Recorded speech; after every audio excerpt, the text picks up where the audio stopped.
चाल चक्र का बाप इससे पहले ना किसी ने सुनी,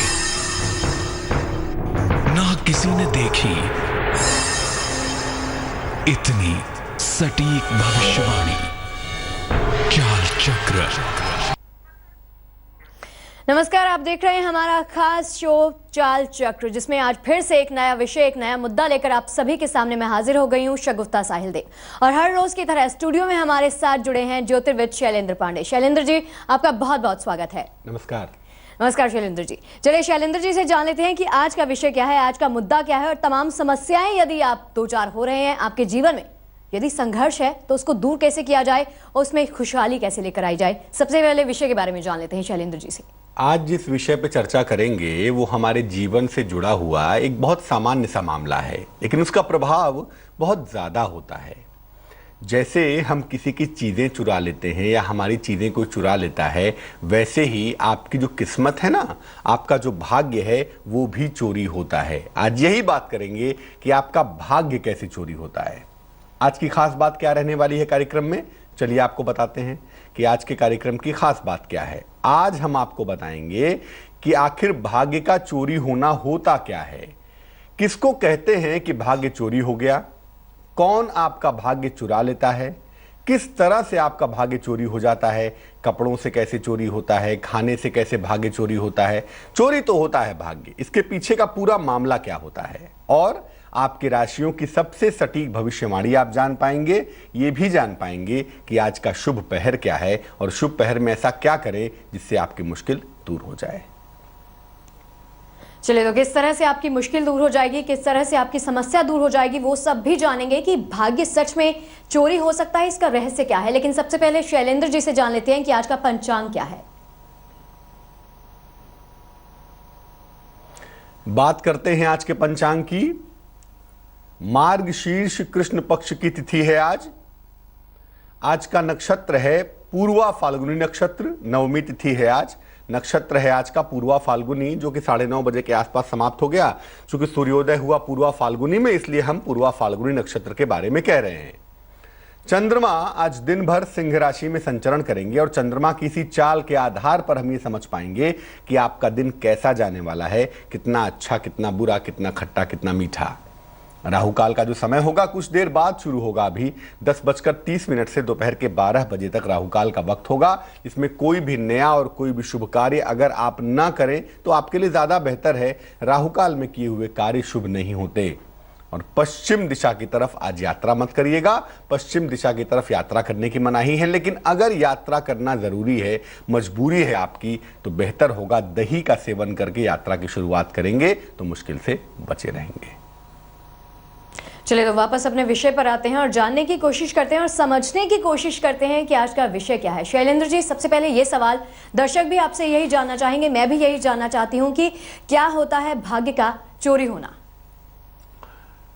दुनिया में हर चीज सिवाय ज्ञान के चोरी की जा सकती है। ज्ञान के बारे में कहते हैं, विद्या के बारे में कहते हैं कि इसको कोई चुरा नहीं सकता। ये खर्च करने से कभी खत्म नहीं होता, वो सिर्फ ज्ञान है। लेकिन ज्ञान के अलावा जितनी भी चीजें हैं ना, वो सब चोरी की जा सकती हैं और होती ही हैं, हमें पता हो या ना हो, लेकिन जाने अनजाने तमाम चीजें चोरी होती हैं। उनमें से एक चोरी भाग्य की भी जरूर होती है। काफ़ी बार, बहुत बार हमारा भाग्य बहुत अच्छा होता है। जीवन में हम लगातार आगे बढ़ते चले जाते हैं, जीवन में तेजी से ऊंचाइयों तक पहुंच जाते हैं और कुंडली के ग्रह भी बड़े अच्छे होते हैं, जीवन की दशाएं भी बहुत उत्तम होती हैं। यानी सब कुछ बड़ा सुंदर होता है, सब कुछ बड़ा अच्छा होता है। चाहे हमारा भाग्य हो, चाहे वो कुंडली के ग्रह हों, चाहे वो हमारे जीवन की दशाएं हों, सब कुछ बहुत फेवरेबल होता है, बड़ा अच्छा होता है। लेकिन फिर भी समय पर हमारा भाग्य काम नहीं करता। बहुत बार ऐसा होता है कि सही टाइम आने के बावजूद हमारा भाग्य काम नहीं करता। समय सही चल रहा होता है, ग्रह ठीक चल रहे होते हैं, दशाएं भी ठीक होती हैं, लेकिन हमारा भाग्य काम नहीं करता। क्यों नहीं होता ऐसा? सब कुछ जब इतना अच्छा होता है तो हमारा भाग्य क्यों नहीं काम करता? ऐसा इसलिए होता है क्योंकि जाने अनजाने हमारा भाग्य चोरी हो जाता है। हम बहुत बार नहीं जान पाते, लेकिन हमारा भाग्य चोरी हो जाता है। हमारे बहुत सारे कामों से हमारा भाग्य चोरी होता है और हमें पता ही नहीं चलता, और धीरे धीरे धीरे धीरे एक दिन हमारा भाग्य चला जाता है। और हमें इसका नुकसान भी होता है, क्योंकि हम ये जान ही नहीं पाते। कुंडली कहती है सब अच्छा है, हाथ की रेखाएं कहती हैं सब अच्छा है, लेकिन जो हमारे भाग्य का फैक्टर होता है वो गायब हो चुका होता है, वो चोरी हो चुका होता है। इसीलिए तमाम प्रयासों के बावजूद हमें सफलता नहीं मिल पाती। इसके लिए हम स्वयं जिम्मेदार हैं। एक बात ये भी याद रखिए, भाग्य चोरी होने के पीछे हमारे खुद के कर्म ही जिम्मेदार होते हैं, हमारे खुद के काम ही जिम्मेदार होते हैं। तो अगर हम कुछ कामों को ना करें और कुछ कामों में सावधानी रखें तो आप अपने भाग्य को चोरी होने से बचा सकते हैं। अगर आप थोड़ी भी सावधानी रखें तो आपका भाग्य चोरी होने से बच सकता है। लेकिन ये समझना पड़ेगा आपको कि कौन कौन से काम आप करेंगे, कौन कौन से काम नहीं करेंगे। क्योंकि मैं फिर कहूंगा कि भैया आपके अपने कामों से ही आपका भाग्य चोरी होता है। ऐसा नहीं है कि कोई आपको हथियार दिखाकर आपका भाग्य छीन लेता है, नहीं, आपके खुद के कर्म ही आपके भाग्य की चोरी के लिए जिम्मेदार होते हैं।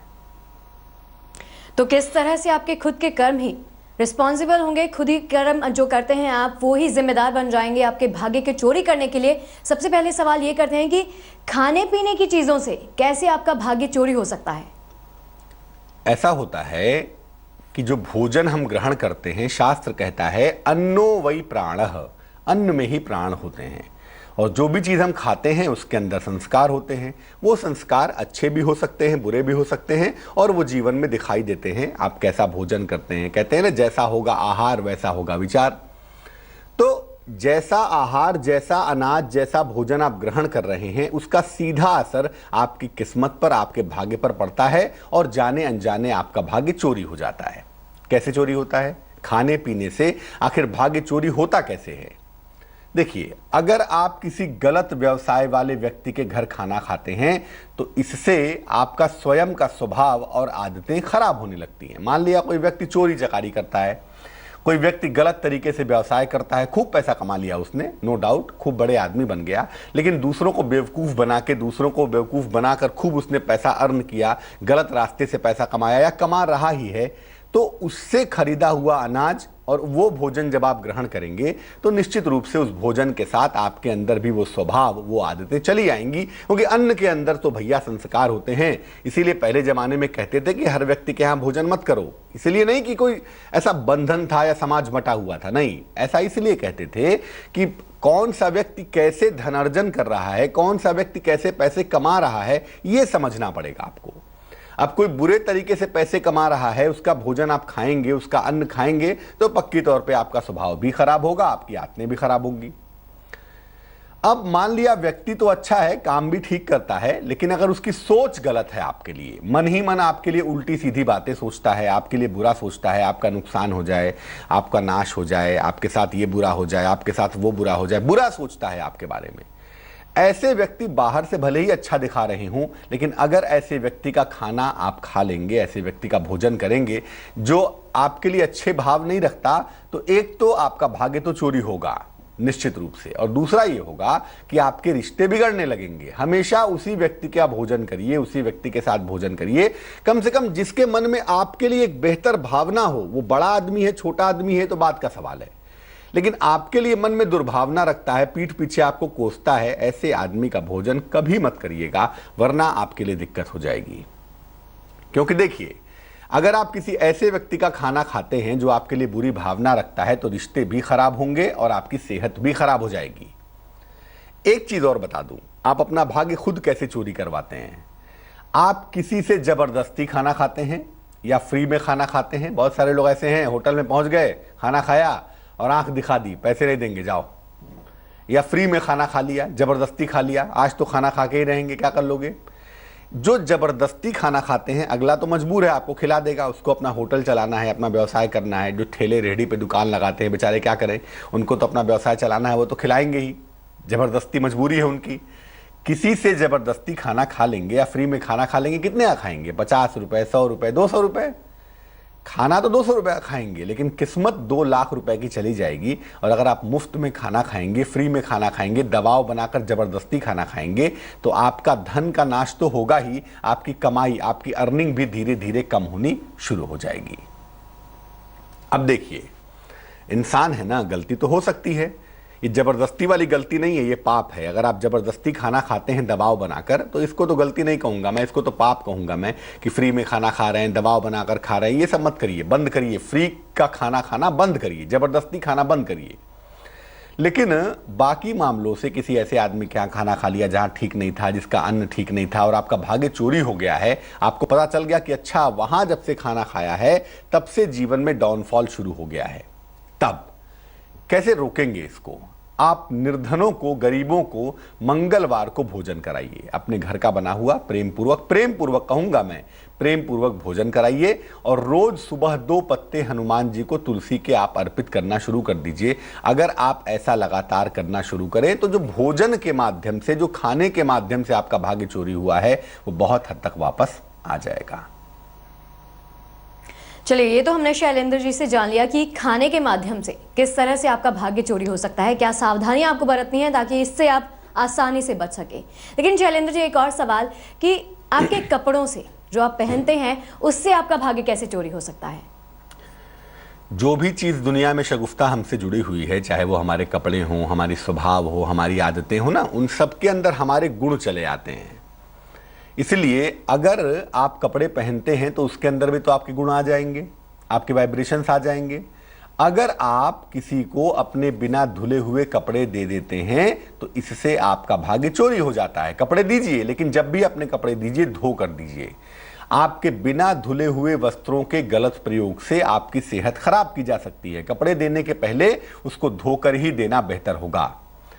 अब अगर आप जानबूझकर घटिया स्तर का कपड़ा दान करते हैं तो इससे भी आपका भाग्य चोरी हो जाता है और इससे भी आपकी आर्थिक स्थिति खराब होने लगती है। अब मान लिया कि कपड़े आपके ऐसे चले गए, आपने बिना धुले दे दिए या घटिया कपड़ों का दान कर दिया और आपका भाग्य चोरी हो गया, तो क्या करेंगे? हर मंगलवार को हनुमान जी को लाल वस्त्र अर्पित करिए और कसम खा लीजिए भूल कर भी घटिया कपड़े दान नहीं करेंगे। अगर आप ऐसा करें तो निसंदेह कपड़ों के माध्यम से जो भाग्य चोरी हुआ है वो वापस आ जाएगा। चलिए, तो ये छोटी छोटी तमाम बातें हैं जिनका आपको ध्यान रखना है, सावधानियां बरतनी है कि किसी को भी भूल कर भी किसी को घटिया स्तर का वस्त्र जो है वो दान बिल्कुल ना करें, क्योंकि इससे भी आपका भाग्य जो है निश्चित तौर पर, जैसे कि शैलेंद्र जी ने बताया, कि चोरी हो सकता है। लेकिन शैलेंद्र जी, क्या ये बात भी सच है कि मुफ्त की वस्तुओं से भी भाग्य जो है आपका वो भी चोरी हो सकता है? दुनिया में हर चीज की कीमत अदा करनी पड़ती है शगुफ्ता। आपको लगता है कि पैसे नहीं दिए कोई बात नहीं, लेकिन आपने दिया बहुत कुछ है, आपको दिख नहीं रहा होगा। मुफ्त की चीजें जब आप लेते हैं ना, उसके बदले में पैसे नहीं देते हैं, उसके बदले में अपनी किस्मत दे देते हैं। आप पता तो होता नहीं, लेकिन देते तो किस्मत है ही। जब आप किसी से मुफ्त में कपड़ा लेते हैं, जब आप किसी से मुफ्त में खाने पीने की चीजें लेते रहते हैं, दबाव बना के, प्रेशर बना के, जब आप बिना पैसे के किसी की सेवा लेते हैं, जबरदस्ती सेवा लेते हैं, दबाव में, प्रेशर में, पैसा देते ही नहीं है उसको, तो याद रखिए आप वो चीज तो पा जाते हैं, सेवा भी पा गए, पैसा भी पा गए, कपड़े भी पा गए। आपको लगा कि मैंने पैसे तो दिए नहीं, बहुत बढ़िया, फ्री में मिल गई। कोई चीज फ्री में नहीं मिलती इस सृष्टि में। इसलिए जब कोई चीज आप फ्री में लेते हैं तो भैया उसके बदले में आप जाने अनजाने अपना भाग्य उस व्यक्ति को दे देते हैं। इसलिए याद रखिए, जब भी कोई चीज आप लीजिए यथाशक्ति उसका मूल्य चुका दीजिए।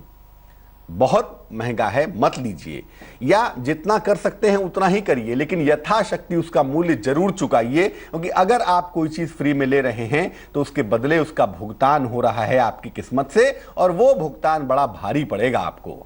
अब मान लिया भूल से ऐसा हो गया, आप कहीं गए, खाना खाया, बिना पैसा दिए चले आए, बड़े दूर थी दुकान, अब वापस नहीं जा सकते, भूल से ऐसा हो गया है, जानबूझ के नहीं हुआ है, तो कोई बात नहीं, किसी निर्धन को, किसी गरीब व्यक्ति को अन्न और धन का दान करिए नियमित रूप से, आपका गया हुआ भाग्य वापस आ जाएगा।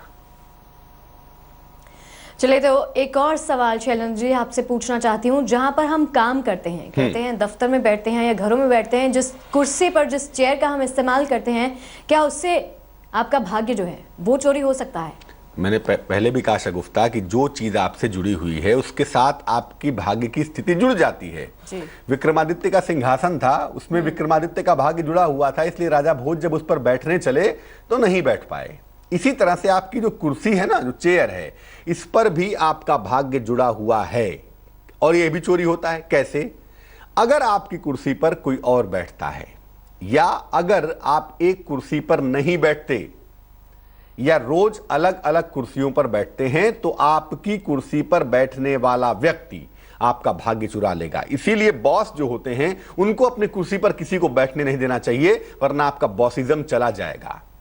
कुर्सी पर्सनलाइज रखिए। अपनी कुर्सी पर केवल अपने गुरु को बैठने दीजिए या जिसके प्रति मन में बहुत श्रद्धा हो उसको बैठा लीजिए, अन्यथा अपनी कुर्सी पर किसी को मत बैठने दीजिए।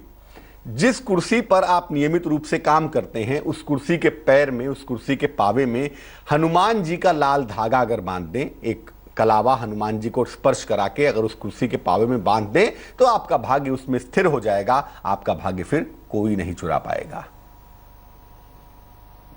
जी शैलेंद्र जी, इसी से जुड़ा एक सवाल मैं आपसे पूछना चाहती हूँ। जैसे आपने बताया कि एक कुर्सी का इस्तेमाल हो सकता है कि दफ्तर में 10 लोग एक कुर्सी का इस्तेमाल करते हैं, उनके पास कोई चारा नहीं कि कोई और कुर्सी पर, क्योंकि एक जगह बनी होती है बैठने के लिए, वहीं पर बैठना है रोज जाकर 10 लोगों के लिए। लेकिन अगर 10 लोग वहां पर बैठते हैं तो उनका भाग्य चोरी हो सकता है क्या? बिल्कुल हो सकता है शगुफ्ता। और इसका तरीका यह है ना कि जब आप कुर्सी पर बैठते हैं तो एक छोटा सा आसन या छोटी सी सीट रखिए अपने साथ में और उसको कुर्सी पर रख के उसके ऊपर अगर आप बैठना शुरू करिए तो आपका भाग्य चोरी नहीं होगा। हालांकि जैसा आप कह रही हैं बिल्कुल ठीक बात है, ऑफिस में तो कुर्सियां बदल सकती हैं, एक्सचेंज होती ही रहती हैं, लेकिन अगर सीट के ऊपर कुछ रख कर आप तब बैठें और जब उठे तो उस चीज को हटा लें वहां से, तो आपका भाग्य बच जाएगा। अब हम आपको बताएंगे आज आपकी राशियों की सबसे सटीक भविष्यवाणी, टू द पॉइंट, एकदम सटीक, अचूक कि आज कैसा दिन जाने वाला है, किन किन चीजों का ध्यान रखें कि आपका दिन आज बेहतर हो, क्या सावधानियां रखें, किस शुभ रंग का आज बेहद प्रयोग करना आपके लिए बहुत अच्छा होगा, वो करना चाहिए आपको, कितने प्रतिशत का भाग्य आज आपका साथ निभाएगा ये भी बताएंगे, और आज के शुभ पहर का समय क्या है और शुभ पहर में ऐसा क्या करें जिससे तमाम मुश्किलें दूर हो जाएं। चलिए तो सिलसिलेवार शुरू करते हैं राशियों का हाल। सबसे पहले 4 राशियों के बारे में जान लेते हैं शैलेंद्र जी आपसे कि इन राशियों के लिए कैसा रहने वाला है आज का दिन, क्या इन राशियों पर कितना असर पड़ता है यदि इनका भाग्य कोई चुरा ले तो। बात सबसे पहले करेंगे मेष राशि की। मेष राशि वालों के जीवन साथी के साथ मतभेद आज कम होंगे, सुलझ जाएंगे। नौकरी में नया अवसर भी आपको मिलता हुआ दिखाई देगा, आपको चिंता करने की बिल्कुल आवश्यकता नहीं है। अचानक धन की प्राप्ति के साथ दिन आपका बेहतर होगा। शुभ रंग जिसका इस्तेमाल करेंगे आप वो रंग होगा आसमानी, और किस्मत की होगी मेहरबानी आज के लिए 74%।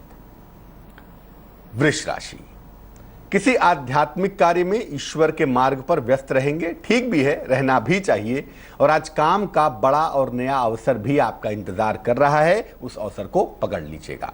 डाइजेशन का ध्यान रखिए, खाना ना खाएं ऐसा भी मत करिए, खाना बहुत खा लें ऐसा भी मत करिएगा, डाइजेशन का ध्यान रखिएगा। शुभ रंग जिसका इस्तेमाल करेंगे आज वो होगा बैगनी, और भाग्य थोड़ा कम होगा आज, भाग्य थोड़ी मेहनत करवाएगा, साथ निभाएगा 58%। मिथुन राशि, क्रोध से आपके निकट के संबंध बिगड़ सकते हैं, हर बात में बिना वजह क्रोध करना बंद कर दीजिए वरना आज मुश्किल हो जाएगी। संतान के मामले में थोड़ी देर है, अभी बहुत तनाव पालने की आवश्यकता नहीं है, और कारोबार से निकल के एकदम से नौकरी की तरफ आप जा सकते हैं, जाइए, लेकिन सोच समझ कर जाएंगे तो बेहतर होगा। शुभ रंग आज के लिए हरा है और भाग्य आपका साथ निभाएगा तकरीबन 77%। कर्क राशि, जीवन साथी के साथ या प्रेमी के साथ आज तनाव हो सकता है, आपके फ्रस्ट्रेशंस बाहर आ सकते हैं, जरा सा इसका ध्यान रखिएगा। नौकरी में पदोन्नति और धन प्राप्ति के योग आज बन पा रहे हैं, आकस्मिक लंबी यात्रा पर भी आप जा सकते हैं, तैयार रहिए। शुभ रंग जिसका इस्तेमाल करेंगे आज वो होगा पीला, और भाग्य आपका साथ निभाएगा 71%। चलिए ये तो पहली 4 राशियों के बारे में आपने जान लिया कि आपका भविष्य कैसे रहने वाला है, आज का दिन आपके लिए कैसा रहेगा। अगली 4 राशियों के बारे में जान लेते हैं कि उनके लिए आज का दिन कैसा रहने वाला है। बात करेंगे अब सिंह राशि की। नौकरी की स्थितियों में सुधार होता हुआ दिख रहा है, नए कारोबार की आज शुरुआत संभवतः आप कर पाएंगे। अच्छी बात यह है किसी चली आ रही समस्या का आज अंत भी जरूर हो जाएगा। शुभ रंग जिसका इस्तेमाल करेंगे वो होगा सुनहरा, और आज भाग्य आपका साथ निभाएगा तकरीबन 78%। कन्या राशि, सेहत में सुधार होता हुआ दिख रहा है, खुश हो जाइए। मुकदमों में अनुकूल परिणाम भी आपको मिलते हुए दिखाई देते हैं, अगर कोशिश की जाए तो कोई नई जिम्मेदारी भी आपको मिल सकती है। शुभ रंग जिसका इस्तेमाल करेंगे आज वो होगा क्रीम, और भाग्य आपका साथ निभाएगा 69% यानी कि 69%। तुला राशि, वाहन को हवाई जहाज आज मत बनाइएगा, वरना चोट चपेट के शिकार हो सकते हैं, चोट की चपेट में आ सकते हैं, वाहन दुर्घटना हो सकती है। सेहत का बहुत ध्यान रखेंगे आज, और पड़ोसी के साथ किचकिच मत करिएगा, नेबर के साथ तनाव मत करिएगा, वरना मामला बिगड़ जाएगा। शुभ रंग आज के लिए सफेद होगा, और आज काफी मेहनत करनी होगी। जितना भाग्य उतनी मेहनत, भाग्य होगा 50%। वृश्चिक राशि, मान सम्मान झमाझम मिलेगा आज आपको, मान सम्मान की प्राप्ति होगी, परिवार की स्थितियों में भी सुधार होगा, और नई गाड़ी खरीद सकते हैं, नया वाहन प्लान कर सकते हैं, ये संभावना भी बन पा रही है। शुभ रंग होगा आपका गुलाबी, और भाग्य आपका साथ निभाएगा तकरीबन 72%। चलिए, तो इसी बीच एक कॉलर शैलेंद्र जी हमारे साथ जुड़ गई हैं जमशेदपुर से। सविता हैं जी। सविता, बताइए आपका सवाल क्या है? सविता जी सुन पा रही हैं हमें? नमस्कार पंडित जी। जी नमस्कार, बताइए। मैं पंडित जी, हमको अपना बेटा के बारे में थोड़ा पूछना था। जन्म की तारीख बताइए बेटे की। 29 अप्रैल 1987। समय बताइए। 2:49 रात को। कहाँ जन्म हुआ है? पश्चिम बंगाल, खड़गपुर में से। खड़गपुर, वेस्ट बंगाल। पूछिए क्या सवाल है? सर, उसका ये पंडित जी, उसका पूछना है कि उसका भविष्य कैसा है और कब तक शादी होगा, और नौकरी, दूसरा नौकरी के लिए कोशिश कर रहे हैं मगर दूसरा नौकरी के लिए तो अभी की जो स्थिति है इनकी ये कहती है कि जो दूसरी नौकरी के लिए प्रयास कर रहे हैं वो नौकरी इनको अभी मिलेगी फरवरी या मार्च के महीने में 2016 में। जनवरी तक शांति बनाए रखिए, फरवरी मार्च में नौकरी में बदलाव होगा और वहां से जिंदगी में सुधार होता हुआ दिखाई देता है। पहली बात। दूसरी बात, 2016 में ही अगले वर्ष इनकी शादी होगी। शादी अपनी इच्छा से करेंगे, किसी जानी पहचानी लड़की के साथ वैवाहिक जीवन इनका ठीक होगा। और तीसरी बात, इस समय फरवरी तक इनको अपने स्वास्थ्य का ध्यान रखना चाहिए, फरवरी तक दुर्घटनाओं से बचना चाहिए, और खासतौर से डाइजेशन इनका बहुत अच्छा नहीं दिखता है, डाइजेशन का भी ध्यान रखें तो बहुत अच्छा है। अगर गोमेद पहना है, लहसुनिया पहना है या मोती पहनी है तो वो निकाल दीजिए। कोई भी रत्न फिलहाल नहीं पहनेंगे ये। इनको सिर्फ भगवान सूर्य की उपासना करने के लिए कहिए। रोज सुबह भगवान सूर्य को जल अर्पित करेंगे और 108 बार गायत्री मंत्र का जाप करेंगे। चलिए, तो शैलेंद्र जी, बाकी जो 4 राशियां बची हैं उनके लिए भी जान लेते हैं कि उनके लिए आज का दिन कैसा रहने वाला है। धनु राशि, धन हानि और नुकसान हो सकता है, जरा उस्ताद कम बनिएगा वरना दिक्कत आ सकती है। सेहत के कारण कहीं ना कहीं आपका मन अशांत दिखाई देगा आज, इसलिए आज नया कार्य मत करिएगा वरना आपको दिक्कत हो जाएगी। शुभ रंग आज आपका नीला होगा और भाग्य होगा आपके पास 65% यानी कि 65%। मकर राशि, हड्डियों की समस्या में सुधार होगा, संतान पक्ष को लेकर तमाम चिंताएं आपकी दूर होंगी। अगर कोई काम रुका हुआ है तो यकीनन आज बन जाएगा। शुभ रंग आपका लाल होगा और भाग्य आपका साथ निभाएगा 66%। कुंभ राशि, स्वास्थ्य आज बेहतर होगा, अगर अविवाहित हैं तो विवाह तय हो जाएगा। अचानक धन की प्राप्ति के साथ दिन आपका बहुत अच्छा होगा। शुभ रंग आपका नीला होगा और भाग्य होगा 55%। मीन राशि, किसी भी तरह के पारिवारिक विवाद से आज बचिए, आज शांति बनाए रखने में ही बुद्धिमानी है। नौकरी में नया और अनुकूल परिवर्तन भी आपको हो रहा है आज के दिन। किसी महत्वपूर्ण व्यक्ति से आपकी भेंट होगी जिससे आपका दिन और जीवन बेहतर हो जाएगा। शुभ रंग आज के लिए होगा धानी और भाग्य आपका साथ ठीक ठाक निभा देगा, भाग्य होगा 60%। चलिए, तो ये थी तमाम राशियों की बात कि तमाम राशियों के लिए, 12 राशियों के लिए आज का दिन कैसे रहने वाला है। अब शैलेंद्र जी से जान लेते हैं कि आज का शुभ पहर क्या है। बात करते हैं आज के शुभ पहर की। आज का जो शुभ पहर है वो है शाम को 8 बजे से 9:30 तक। आज का शुभ पहर शाम को 8 बजे से 9:30 तक है। आज नवमी तिथि है और नवमी तिथि के दिन सुंदर कांड का पाठ करना विशेष होता है, तो आज आप सुंदर कांड का पाठ करेंगे इस समय में, और अगर आप ऐसा करते हैं तो शनि संबंधी समस्याओं का निवारण यकीनन होगा, शनि संबंधी तमाम समस्याएं यकीनन दूर हो जाएंगी। तो आज जरूर ऐसा कर लीजिएगा ताकि आपकी मुश्किलें गायब हो जाएं। तो आज के लिए चाल चक्र में हमने बात की कि बचाइए अपने भाग्य को चोरी होने से, और आपके खुद के कर्म ही आपका भाग्य चुरा रहे हैं, इसलिए कर्मों में सुधार करिए। फिलहाल हमें दीजिए इजाजत। नि स ग म म म नि प म ग नि प म ग स नि प म नि स प स। जहाँ तक याद आती